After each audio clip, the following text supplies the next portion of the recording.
Hey friends, welcome back to the channel. So here we are hauling more books, and I got quite a few vintage books over the past couple of months that I haven't had a chance to haul yet, and I'm so excited that I got my hands on some of these, and I got some really great deals on them too. So let's hop right into the haul, and because there's quite a few of these. So first up is Nightmare by S.K. Epperson, and I showed this book in my most recent vlog as well, and I love the cover of this because it's like completely embossed and it has the wonderful terrified eyes there, so you can see all of the embossing on the inside as well. But what I love about this is the story sounds just as good as the cover, and I'm really excited to read this one. So this is about a clinic for women in Kansas, and it's kind of in the middle of nowhere, in the middle of the woods, because it's a clinic that women go to if they have multiple personality disorder. So these women are getting inpatient treatment for their disorder, and one by one they start turning up dead out in the woods. And it's because their alternate personalities are killing them. So that's all I had to know. It sounds fantastic. So this is a leisure book from 1993, and it doesn't even look like it's ever been read. Like, the spine is completely still uncreased and it's in fantastic condition. The only thing is that the type is really small in here. I'm just noticing this now. So I might try to see if I can find this on a digital copy, but if not, I'm still hoping I can read this because just the premise sounds really good. So that's Nightmare by S.K. Epperson, who I've never heard of before. Let me know if you've heard of this author and if they're any good. So next up is Dream Date by Sinclair Smith, and this came out in 1993, and this follows Katie, and Katie is looking for what she perceives to be the perfect guy, and there's no perfect guys for her in real life, but when Katie falls asleep, she starts dreaming about Heath Granger. And Heath is handsome and charming and all of the things, and he is Katie's perfect boy. But Katie starts sleeping more and more so she can spend time with Heath. But as she starts doing that, Heath decides that he no longer wants to be in Katie's dreams. He wants to be out in the real world. And it says here, while she's dreaming her life away, Heath is getting stronger and meaner, and he doesn't want to stay in Katie's dreams anymore. He wants to visit her when she's awake. Katie is finding it harder and harder to tell what is real and what isn't. Her dream date has turned into a sleepwalk with terror. So that sounds fantastic to me. I mean, it's a point book by Sinclair Smith, so I don't think you can go really too wrong with it. So glad to have this one for my Sinclair Smith collection. And next up is another point book. So this is Ghost Abbey by Robert Westall, and this is from 1988, which this is in fantastic condition for it being from the 80s. And so here we follow Maggie, and it has the most wonderful illustration on the front of this spooky looking abbey. So Maggie's mom has died, and she's trying to take care of her twin brothers and her dad. And then her dad gets an opportunity to work on a job helping them to restore this abbey. So from what it sounds like is they actually move into this abbey, and you know, they're hoping that this job will help them all get back on their feet. So things start to get really creepy. Maggie starts to hear strange bells and beautiful voices and mysterious sounds, and that's when the accidents happen. So sounds like a haunted abbey that they're now stuck in, and Abby's dad is trying to renovate this place. So sounds fantastic to me. Like I said, you can't go wrong with a point book, and I've never read anything by Robert Westall anymore. I don't think I have any of him in my collection, but gonna give this one a go. So getting into some R.L. Stine now, we have Broken Date, and this was printed by Archway, I think in 1991. Yeah, October of 1991. And so here we follow a couple in love. So Jamie and Tom, they're in high school. They've been together since junior high, and now they're planning on graduating, going to college together, getting married, you know, the whole thing. So high school sweethearts, and they're just really in love.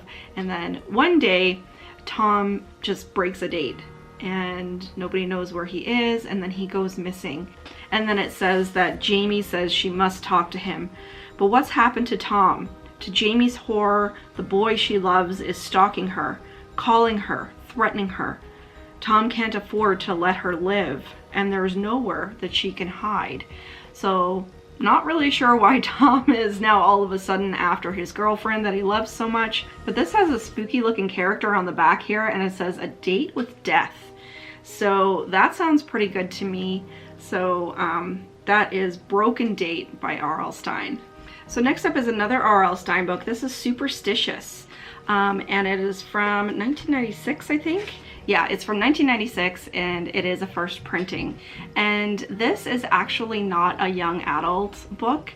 It says, "Nobody does fear like R.L. Stine. Now this phenomenally best-selling author has written his first blockbuster for adults, a novel of obsession, passion, violence, and superstition." And it says, and this is so funny because this is all I wanted to know about it. It says, "Never buy eggs after dark." And it says, "Sneeze on Monday, sneeze for danger. Sneeze on Tuesday, kiss a stranger. Sneeze on Sunday, your safety seek." So I don't even want to know anything more about this book. It sounds fantastic, and I'm wondering how R.L. Stine comes through as being an adult author, because I've only ever read his stuff for, you know, YA and kids, obviously with Fear Street and Goosebumps and all of that kind of stuff. So excited to have this one for the collection, and to find it in such great condition as a first printing was just a bonus. So if you've read this one, if you've read any adult by R.L. Stine, let me know. So next up we have Halloween Night by R.L. Stine, and I had Halloween Night 2, so I was so happy to find this one. It is, from my experience, extremely hard to find, and this is from 1993, and it sounds fantastic. So the cover on Halloween Night 2 is just as good as this one, so excited to read these, hopefully around Samhain time. So it says, "This party is a killer.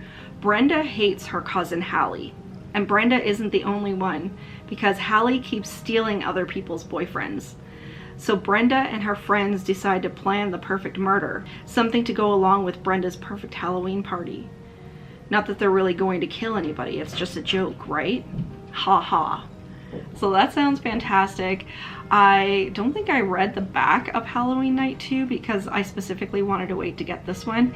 So really happy that I found this. And I actually got all of these books between 2 Etsy shops. So Spooky Sellables, who I always talk about, she always has such great finds. It's free delivery within Canada, and I always say, you know, if you're within Canada, make sure you check out her shop, but she does actually ship to the US. So if you find anything on there, check her out.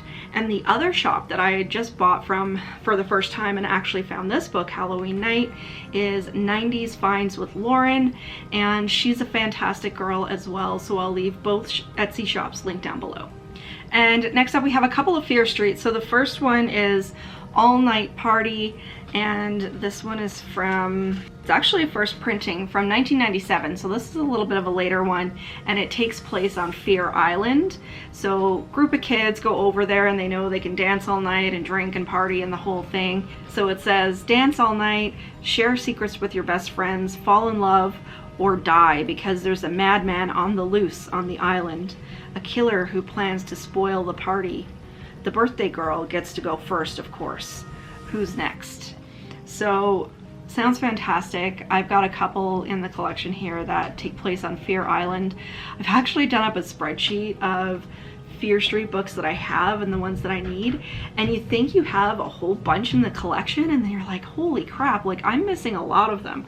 So I still have a fair ways to go on the Fear Street collection, but hoping to start it this year. I'm going to get one of the bind-ups of books 1 to 4 so I can start reading them, and then I won't have to worry about damaging my vintage copies. So happy to have a couple more for the collection. And then the next one is a super chiller. So this is Broken Hearts, and it's from 1993. So it says on the back here, "Roses are red, corpses are blue. On Valentine's Day, you'll die too."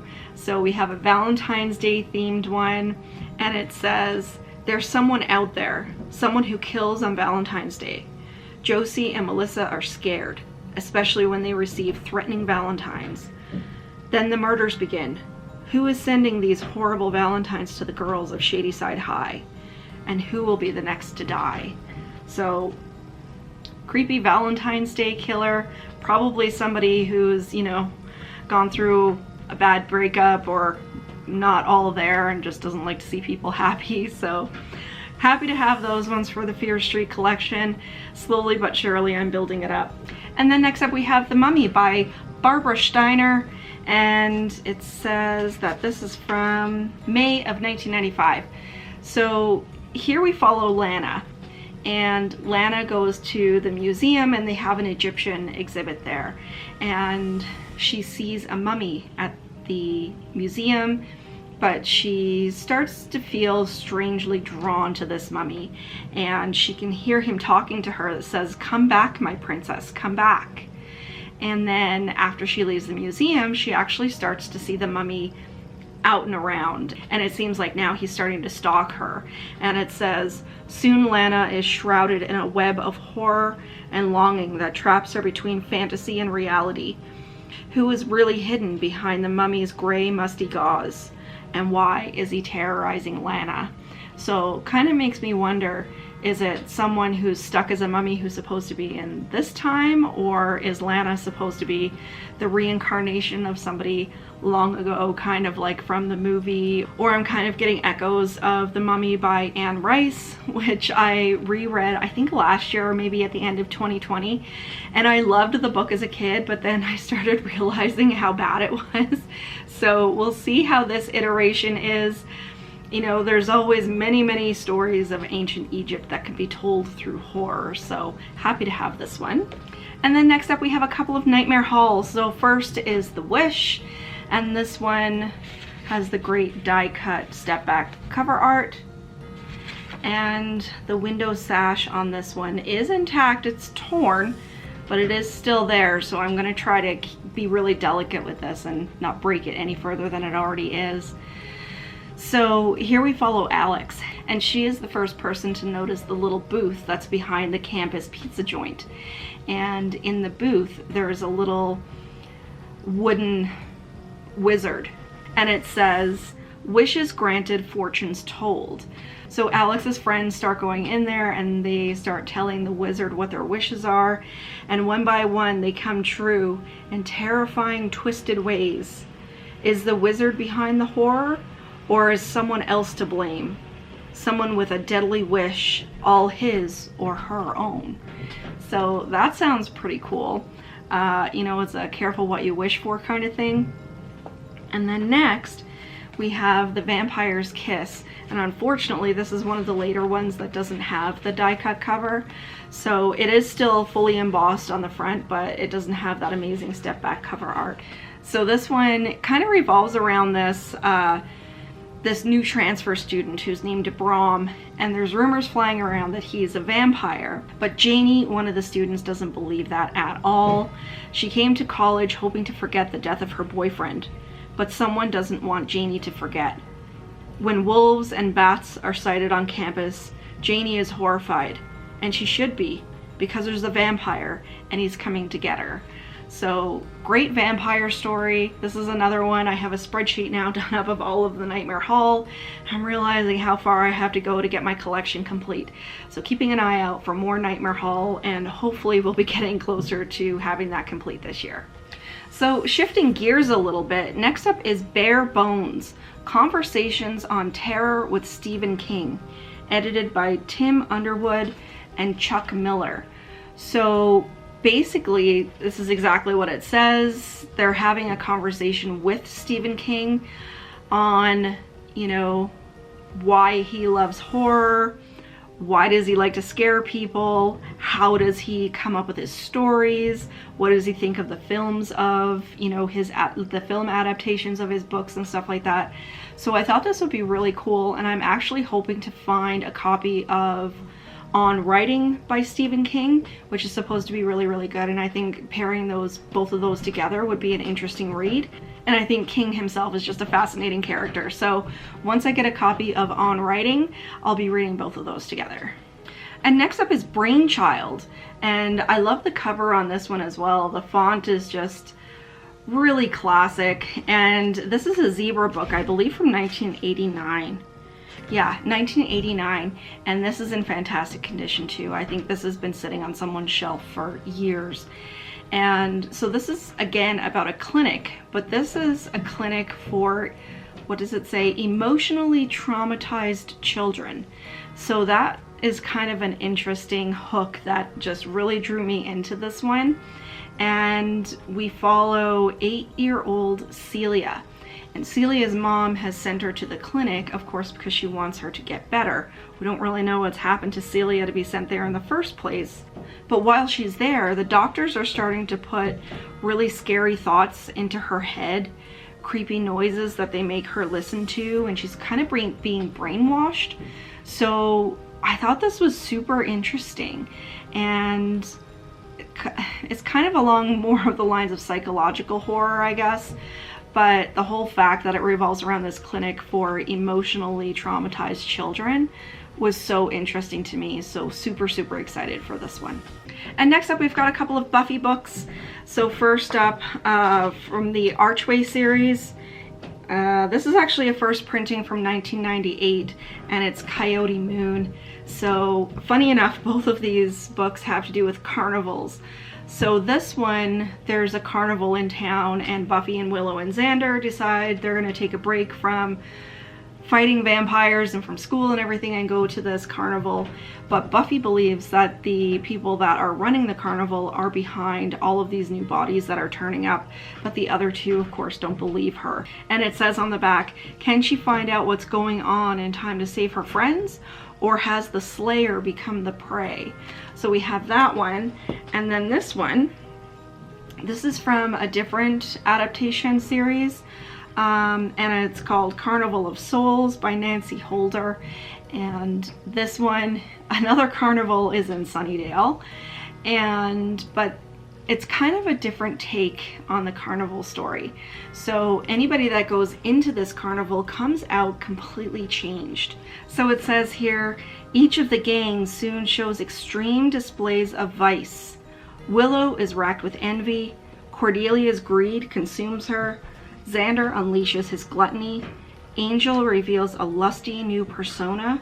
And a dark anger rises from Giles. But it's Buffy's now blinding pride that threatens to overpower her, and in the process destroy those she loves. So creepy carnivals in both of these cases with Buffy right at the center, so can't get much better than that.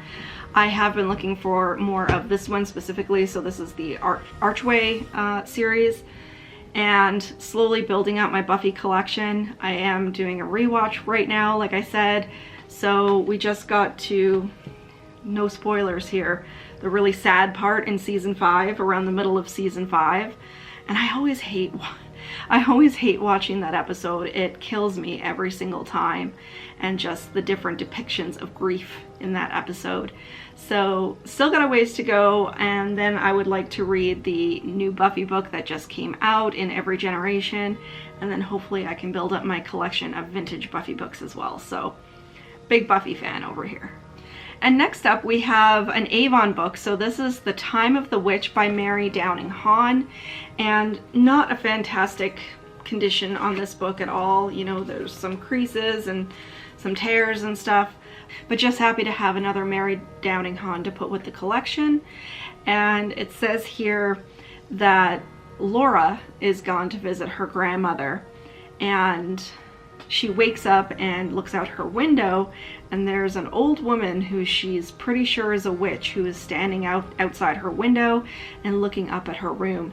And she basically offers Laura everything that she wants. So she says the old woman claims that she's a friend of Laura's grandmother and wants to do something nice for Laura. If Laura visits her and brings her 3 things she needs to cast a spell, Laura's fondest wish will come true. So does Laura bring the witch what she needs, or does she run the other way? And it says it's surprisingly frightening. So excited about this one. I'm looking for more Mary Downing Hahn for sure. And yeah, hopefully I can get to some of her books this year.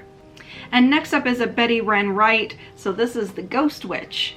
And here we follow Jenny, and Jenny has just moved into a new house, or new to her, because the house is huge and it's really old, and she finds out that the house is haunted, but it's not only just haunted, it is haunted by the spirit of a witch who likes to scare people with huge spiders, snakes, and dragons. And it says Jenny knows that she can't possibly live in a haunted house. And she also knows that none of her friends will want to visit her. Who wants to hang out with someone and be scared all the time? Jenny knows she has to come up with a plan fast, or the ghost witch just might get her wish to have a little girl to scare forever. So tiny, tiny little book. Excited to have another Betty Wren Wright. Building up my collection of her books as well, so excited to have that one.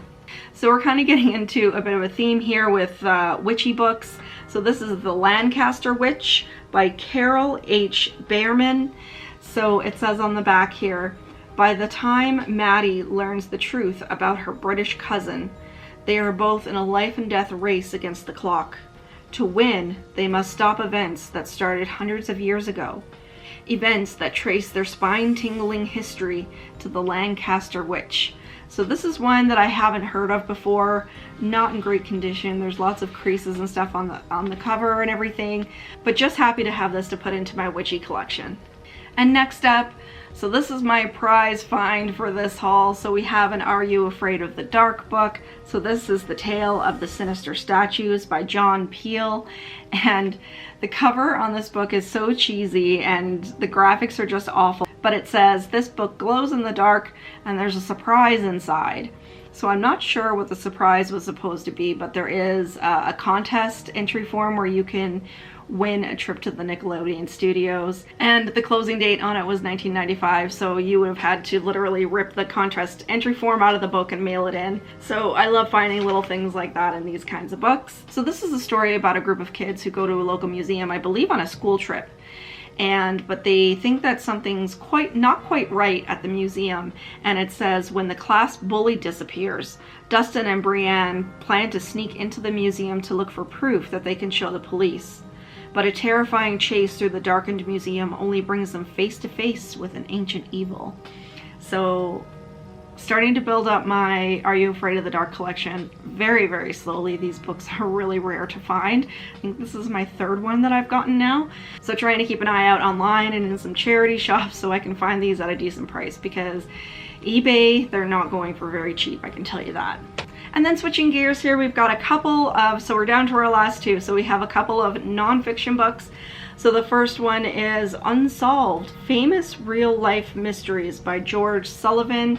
So this is a Scholastic, and this one is from 1992. So it is exactly what it says. It's just a thin little book, but it's kind of like an unsolved mysteries sort of collection of stories, and it'll be really interesting to see if any of the stories in here were ultimately solved.